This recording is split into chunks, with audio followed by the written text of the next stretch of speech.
Bhopal drugs कांड में नया खुलासा हुआ है। शारिक पर एक और पीड़ित ने आरोप लगाए हैं। फार्म हाउस में बंधक बनाकर इस पीड़ित की पिटाई की गई थी। पीड़ित को जबरदस्ती ड्रग्स दिया गया था। झूठे केस में फंसाकर जेल भेजा गया। डॉक्टर की रिपोर्ट से खुली 307 की साजिश। तो शारिक पर देखिए एक और एफआईआर दर्ज की गई। जब से शारिक का नाम इस पूरे मसले में सामने आया तब से लगभग हर दिन पीड़ितों के निकल कर आने का सिलसिला भी लगातार जारी है। एक और पीड़ित ने शारिक के खिलाफ एफआईआर दर्ज की और पीड़ित ने कहा कि जबरदस्ती मुझे फार्म हाउस में इसने बांधा था और मेरे साथ मारपीट की थी।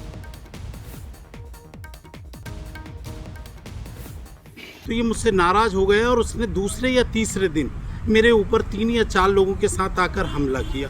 मेरी ये उंगली डैमेज कर दी और इसके साथ मुझे मारा।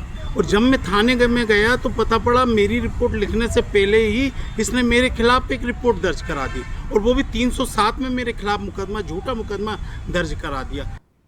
सनी हमारे सहयोगी इस खबर पर लाइव जुड़ चुके हैं, उनसे जानकारी लेंगे। सनी, शारिक मछली पर एक और एफआईआर जिसमें पीड़ित का ये दावा है कि उसके साथ मारपीट की गई और उसके खिलाफ ही एफआईआर करवा दी गई। क्या लगता है और कितने खुलासे होंगे इस पूरे मामले में?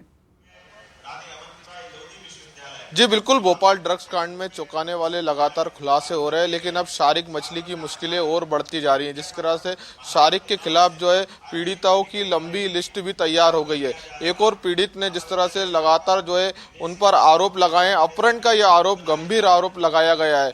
उन पीड़ित ने कहा है कि जिस तरह से कि फर्जी मुकदमा कर मेरी फर्जी रिपोर्ट दर्ज कराई गई, डॉक्टर की गवाही में ये जानकारी सामने आई कि 307 का फर्जी मुकदमा दर्ज कराया गया। उसका अपहरण कर उसको बंधक बनाया गया और जबरदस्ती ड्रग्स लेने के लिए मजबूर किया।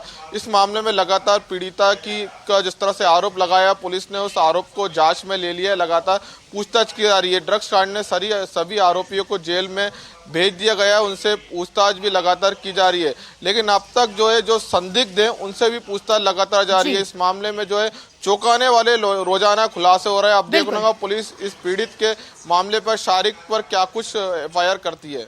और पीड़ितों का भी डर खत्म हो रहा है। पीड़ित भी अब खुलकर सामने आ रहे हैं क्योंकि इन शारिक ने उन्हें इतना डरा दिया था कि वो इसके खिलाफ आवाज नहीं उठा पा रहे थे। लेकिन अब ये बचने वाला तो नहीं है, इतना हम कह सकते हैं। शुक्रिया फिलहाल आपका जुड़ने के लिए और जानकारी के लिए।